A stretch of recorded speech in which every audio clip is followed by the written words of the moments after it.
Hello, and welcome to the AMA's Steps Forward podcast series. We'll hear from healthcare leaders nationwide about real-world solutions to the challenges that practices are confronting today. Solutions that help put the joy back into medicine. AMA's Steps Forward program is open access and free to all at stepsforward.org. Hello, and welcome to this episode of the AMA Steps Forward podcast series. This is your host, Dr. Kevin Hopkins. I'm a family medicine physician and a senior physician advisor here at the AMA. Have you ever performed a task you do routinely and wondered, why do I have to do this? Well, you're not alone. Increasing administrative tasks for physicians means that we have less time to focus on what matters most. Hawaii Pacific Health, a healthcare system in Honolulu with approximately 1,400 employed physicians, is tackling physician administrative burden. They developed a system-wide program several years ago to reduce and streamline unnecessary electronic health record documentation to free up time for doctors and other health professionals. And, in my humble opinion, it has the greatest acronym in all of healthcare, GROSS. That's GROSS, and it stands for Getting Rid of Stupid Stuff. Today on our podcast, I'm joined by our guest, Dr. Melinda Ashton, a pediatrician and former executive vice president and chief quality officer at Hawaii Pacific Health, and Tracy Methered, director of clinical informatics and the Epic Nursing Liaison at Hawaii Pacific Health. Thank you both so much for joining us on the podcast. Thank you for having us. So before we dive into talking about GROSS, would you both mind telling our listeners a little bit about yourselves and your background? We'll start with you, Dr. Ashton. Well, as you said, Kevin, I'm a pediatrician by training. I was in private pediatric practice for more than 35 years. I was the chief quality officer and roles before the chief quality officer since about 2003. So I was working on quality improvement at Hawaii Pacific Health for many years. And I retired about 18 months ago, although I still maintain just a little bit of work with Hawaii Pacific Health. Couldn't let it all go. Well, congratulations. After living in such a beautiful place like Hawaii, where did you retire to? My husband and I retired to Montana, where my daughter and her husband and their kids had set up residence. So we're here being grandparents and loving being in Montana. All right. Congratulations. And Tracy, could you tell us a little about yourself and background? Sure. I started at Kapiolani, which is one of the hospitals associated with Hawaii Pacific Health back in 1981. And my background is high-risk obstetrics. So I actually met Dr. Ashton way back when we were young and she was a resident. And we grew together, I guess, along the way. And in 2005, I moved on to Epic, which was suggested to me to help them choose a system when we merged to our 4 facilities. When we chose Epic, I became the nurse liaison. So I did a lot of the design, building, and validating with the practitioners to help them convert from a paper record in many of our hospitals to an electronic health record. And since then, I have maintained that role. And in 2011, I moved to Dr. Ashton's team on patient safety and quality as the clinical improvement coordinator, doing the similar role that I'm doing now. It's morphed into informatics thanks to Dr. Ashton, and I continue in that role. All right. Terrific. So how did the idea of GROSS, of getting rid of stupid stuff, how did that first come about? Well, it actually happened. Another nurse leader who was working on our patient safety and quality team was the one in the system who was teaching evidence-based practice. And she had a group of recently graduated nurses who were interested in our standard practice at the time of hourly nurse rounding, which had been implemented several years previously. And they were wondering about the science, the evidence behind whether that made sense or not. And one of the things they did was they went and they talked to nurses who were on the floors in the hospital that they worked at and asked them about hourly rounding and what they thought about it. And they also noticed that that there was a requirement to document in our electronic health record that hourly rounding had occurred. And the documentation included drop-down choices as to what you did on your hourly rounding episode with a patient. And the first thing up when you clicked on it was something called Aid It, which was another technique we'd been teaching, for years about how to communicate with patients. Aid It really isn't a task. The new grad nurses wanted to know what were the nurses that were choosing to click on Aid It, what were they doing during their hourly rounding? And they found that over and over again, nobody knew. They just didn't know what they were doing. They were clicking on it because they had to click on something, but they really couldn't explain what that meant. There was no task that they could think of that went with it. And so when I was hearing about this from the nurse leader that I worked with, I said, oh my gosh, that's so stupid. Why do we make them do that? So that was really the start of it, was that conversation, that nurse team that was investigating a practice that we had put into place. Okay. Yes. So we've developed a lot of things that we do automatically, especially in the electronic health record, clicking boxes and checking buttons, and oftentimes don't really think about what they mean, right? Right. And I'm sure that you, Kevin, certainly when I was in training, we used to be told that if it wasn't documented, it wasn't done. I got to the point of thinking, if it's documented, did you do it? And I think there were a number of times where we ran into things where it was kind of, I'm not sure you did it, but I know you documented it because we said you had to. And so we began to investigate that whole sort of idea. Yes, that's a great point. You're right. Just because it was documented doesn't necessarily mean it was done, especially in the context of documentation templates. I think I read something from you, Melinda, about a urologist completing a pre-op physical on a patient, which included a complete fundoscopic exam, and sounds very unlikely to have actually been done by the urologist, right? Yeah, and I had commented to an audience where I was talking about this that I actually wanted to go to his office and see if he had an ophthalmoscope, but I didn't do that. But I think we see that, right? These templated kind of documentation tools clearly need to be appropriate for the task at hand. Yeah, absolutely. So, what was the initial reaction at your home institution at Hawaii Pacific Health when you and maybe some others started talking about we need to get rid of some of this stupid stuff? What was the response like? Well, the first thing I did, I was part of the executive team at that point, and so I actually went to my colleagues on the executive team and said, I explained what we found and that I thought it was stupid. And I said, I think we really need to get rid of some of this stupid stuff that we do and that we require. And they were used to me and my style. The only reaction was, well, I don't think we can call it stupid. We really shouldn't call it stupid, should we? And so there was a suggestion from one of the members of the executive team that maybe we should call a program of administrative simplification or something like that. And I said, well, you can call it what you like. I think I'm going to call it stupid stuff. And so then got their permission and was able to take it out to each of our 4 hospitals. We have managers and directors meetings every month, as many places do. And so I was able to go to each of those and talk to the leaders at each of the hospitals about this, getting rid of stupid stuff program. I think people really wouldn't have believed it unless they had that kind of presentation in person to say, look, here are some examples. This is why we're calling it what we're calling it. We need your help because we can't find this stuff. You live it, we don't, and we need your help to find it. So Tracy can tell you about how we went about soliciting help and what kind of reaction we got. Yeah, so we put it on our intranet page. Dr. Ashton coined the term gross, which took off pretty quickly in the organization. And we were a little concerned about how to manage the amount of requests that we would be getting. But we put it on the intranet page with a big light bulb, and it was kind of a catchy little way to put in your requests. And basically, it was, why do you want the change and what would the impact be?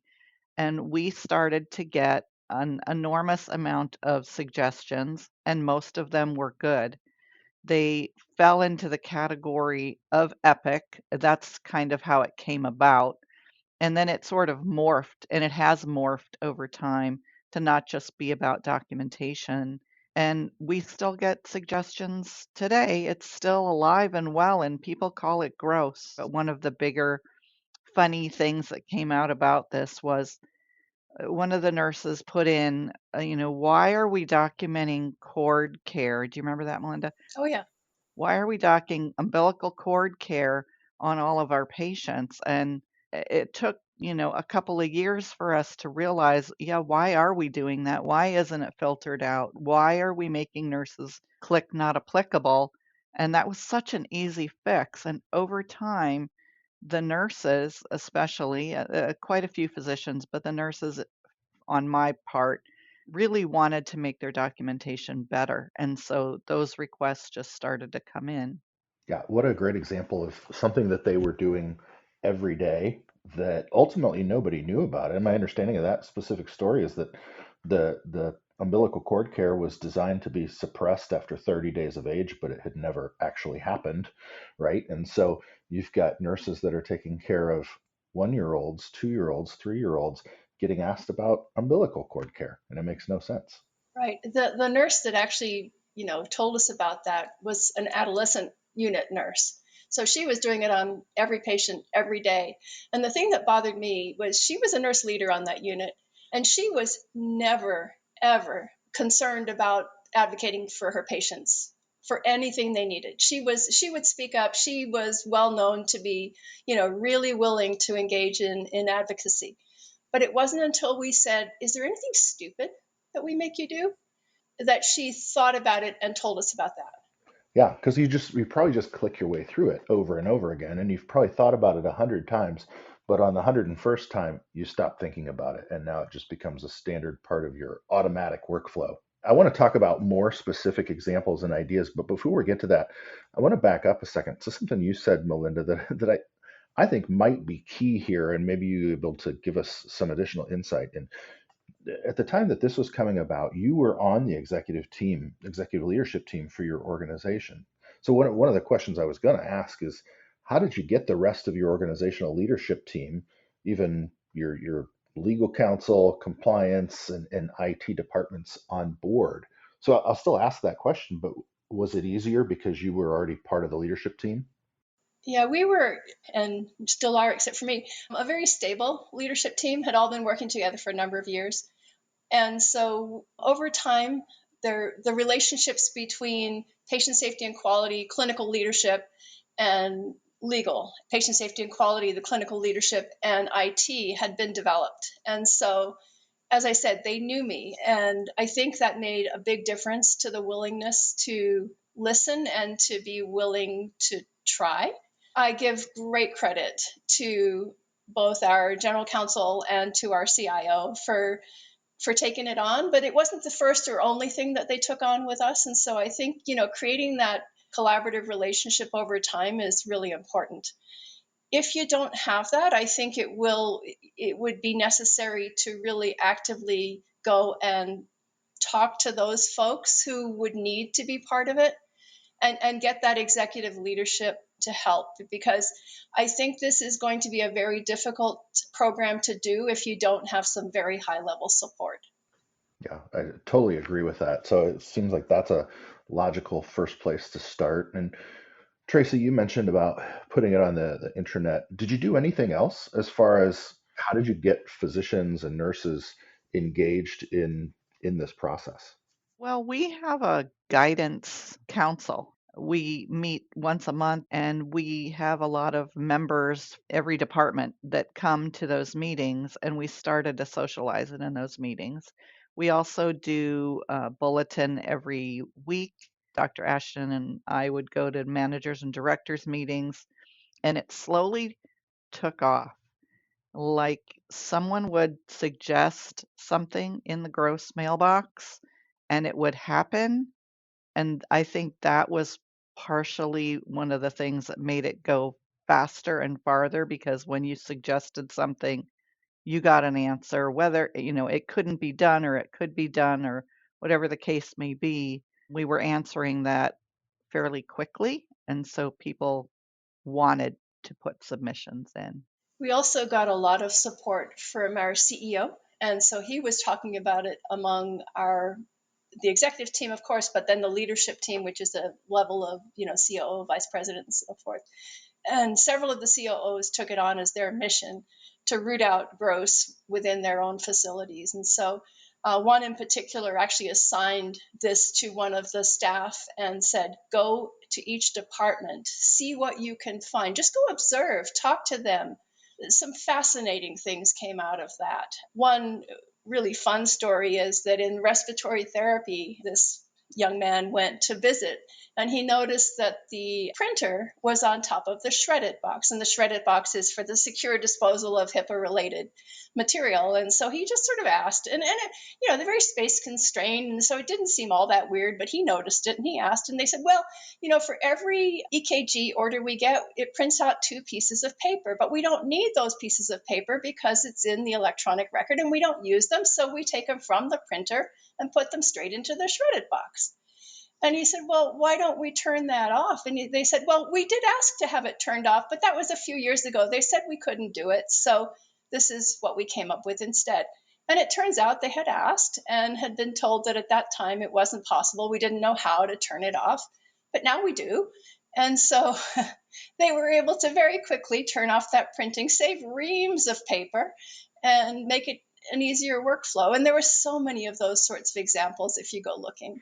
Yes, they had developed a workaround that was a direct recycling plan, but did not seem to be necessary. I think I read about another example. I don't know if this is from your health system or others, about printing 2 copies of the after visit summary for emergency department patients and then asking Yeah, them to that was sign us. one of them. Okay, it was you asking them to sign one of them and then scanning it back into the electronic health record. And then those papers probably went to the shredder box, right?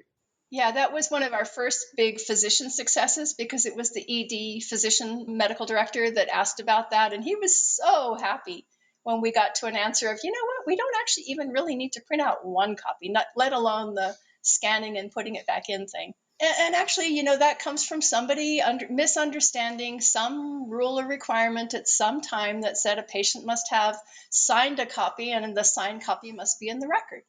And so, that was the practice that was being followed all that time. And then when we dug into it, it turned out that wasn't required. And we found that over and over again. Misunderstandings about requirements are real. Yeah, so we have a AMA document series called Debunking Regulatory Myths, and one of the things we'll encourage people to do is when you're told, well, we have to do this because it's a regulatory requirement, to then ask, well, can you tell me who that requirement's from and show it to me, actually, because oftentimes it's not, or it's just something we've developed as a health system, and always those are developed in the name of patient quality and safety.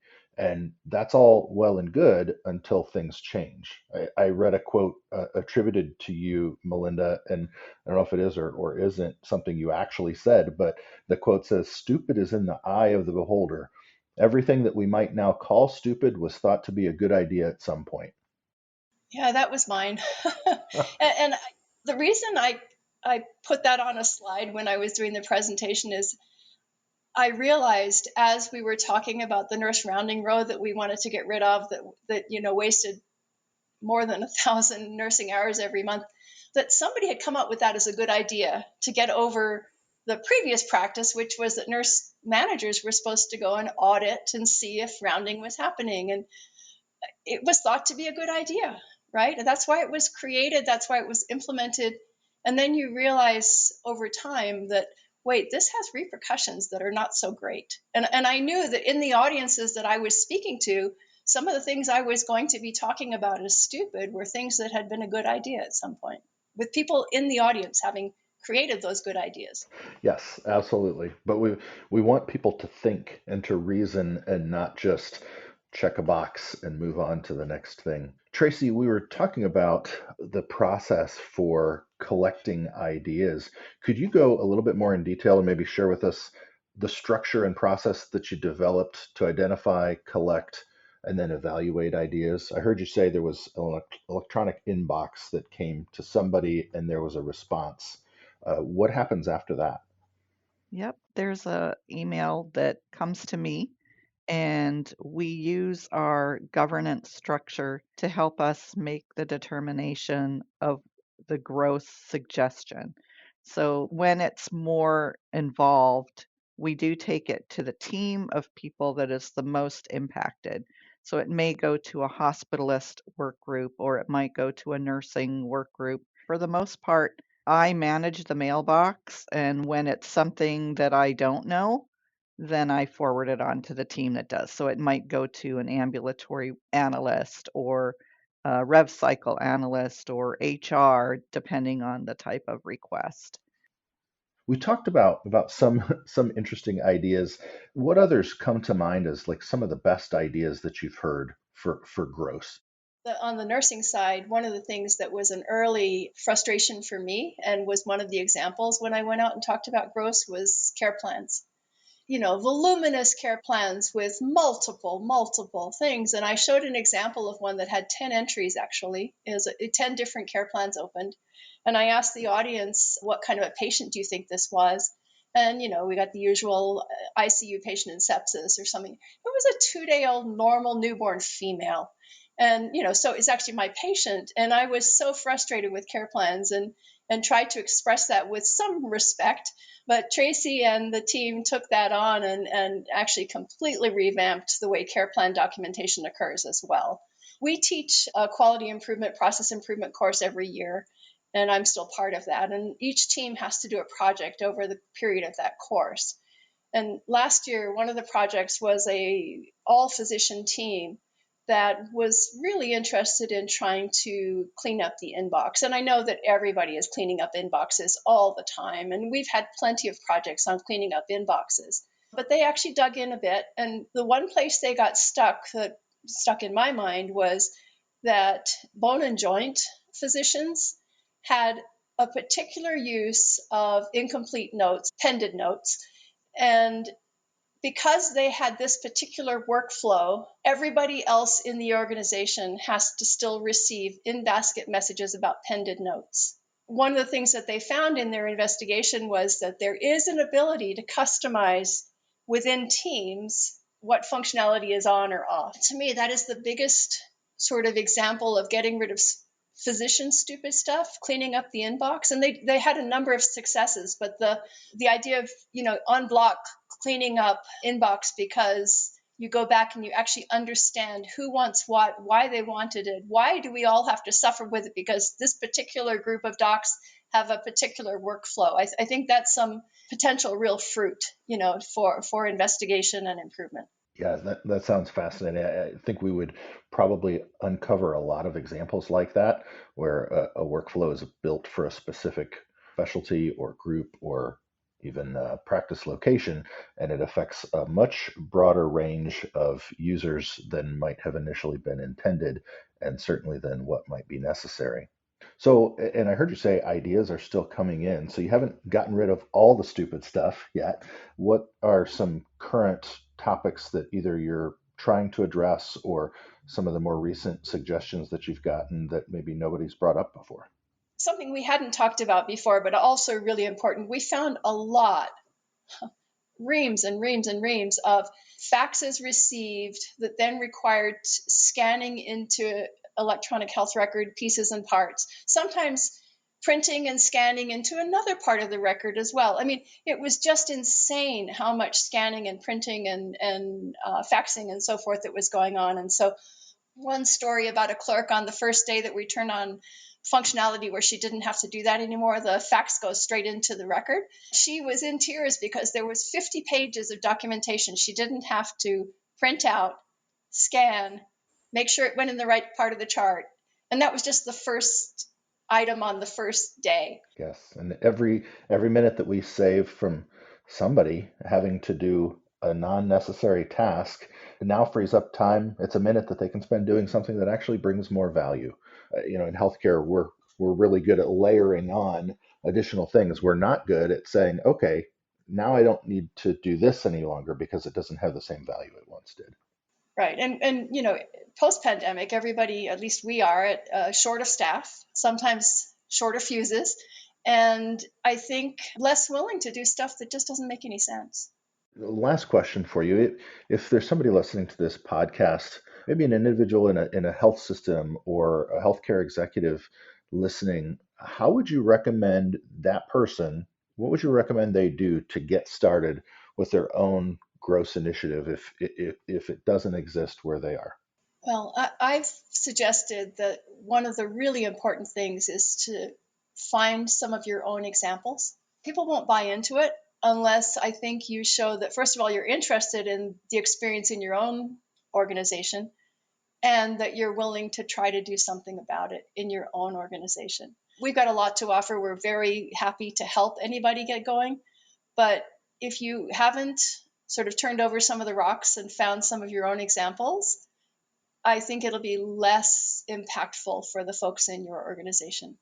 Yeah, I would say start small, start in a department and just start looking for things that the nurses or the physicians, residents are saying, things that you hear every day that you don't really think could impact. And let me tell you, taking one row away from somebody documenting every day does make an impact. So start small. Yeah, start small, but it adds up. I've heard people say that was my idea. I brought that up. I suggested that, and it actually came to be. Dr. Melinda Ashton and Tracy Methered from Hawaii Pacific Health have been our guests today. Thank you so much to both of you for sharing with us the important work your team has undertaken to help reduce the unnecessary daily burdens for clinicians. Listeners can find links to the GROSS Toolkit and other AMA resources in the episode description for today's podcast. I definitely encourage you to check out the GROSS Toolkit. It has downloadable tools, including a decision tree to help sort those incoming ideas. Also, check out the Saving Time Playbook. It has a lot of ideas on how to save time for you and your team. Until next time, stay safe and stay well. Thank you. Thank you for listening to this episode from the AMA's Steps Forward podcast series. AMA's Steps Forward program is open access and free to all at stepsforward.org. Steps Forward can help put the joy back into medicine by offering real-world solutions to the challenges that your practice is confronting today. We look forward to you joining us next time on the AMA's Steps Forward podcast series. stepsforward.org.